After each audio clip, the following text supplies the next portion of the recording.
हमारे साथ में पिंटू सिंह भी हमारे सहयोगी जयपुर से बीजेपी दफ्तर से लाइव जुड़े हैं। सीधा उनका रुख करते हैं। पिंटू, इस घोषणा पत्र की, संकल्प पत्र की मोटे तौर पर कुछ लाइनें हम समझना चाहें, कुछ मुद्दे समझना चाहें तो आपसे समझना चाहेंगे। बताइए, क्या कुछ खास ये घोषणा पत्र अट्रैक्ट करता है लोगों को, मतदाताओं को?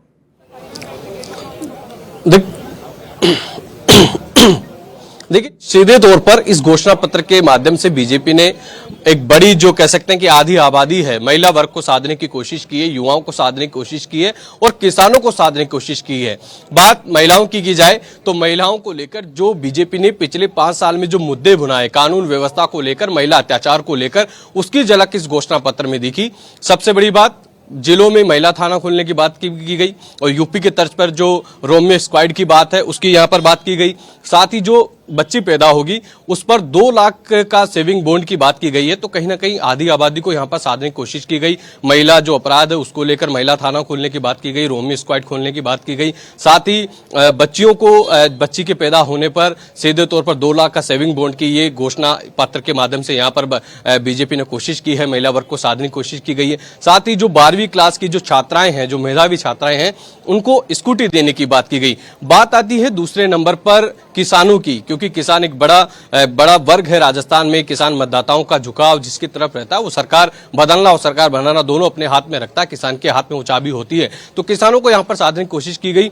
सबसे बड़ी बात जो की गई कि राजस्थान में बीजेपी लगातार ये कह रही थी कि इस बार किसानों की जमीनें कुर्क हुई है, 20,000 से ज्यादा किसानों की जमीनें कुर्क हुई। हालांकि कर्ज माफी पर सीधा बीजेपी नहीं बोली, लेकिन उन्होंने कहा कि जिन किसानों की जमीनें कुर्क हो रही है उसका समाधान पार्टी निकालेगी। साथ ही जो एमएसपी की बात की जा रही है, एमएसपी पर जो गेहूं खरीद है वो 2700 रुपए प्रति क्विंटल पर खरीदने की यहां पर बात की गई है। साथ ही 20,000 करोड़ रुपए का जो एग्री इंफ्रास्ट्रक्चर है उसकी यहां पर बात की जा रही है। और महिलाओं को लेकर मैंने आपको बताया कि इन तमाम चीजों को साधने की कोशिश की गई। बात है युवाओं की, तो युवाओं को 2 लाख सरकारी नौकरी की बात यहां पर बीजेपी ने की है कि अगर हमारी सरकार बनी तो 2 लाख युवाओं को सरकारी नौकरियां दी जाएगी। साथ ही जो ईडब्ल्यूएस के वर्ग के जो अभ्यर्थी, जो युवा हैं, छात्र छात्राएं हैं, उनको यूनिफॉर्म के लिए सालाना 1200 रुपए दिए जाएंगे। और सबसे बड़ी बात, जो भ्रष्टाचार बीजेपी मुद्दा उठा रही थी उसकी जांच की जाएगी, चाहे वो जल जीवन मिशन के घोटाले हो, पेपर लीक की बात हो,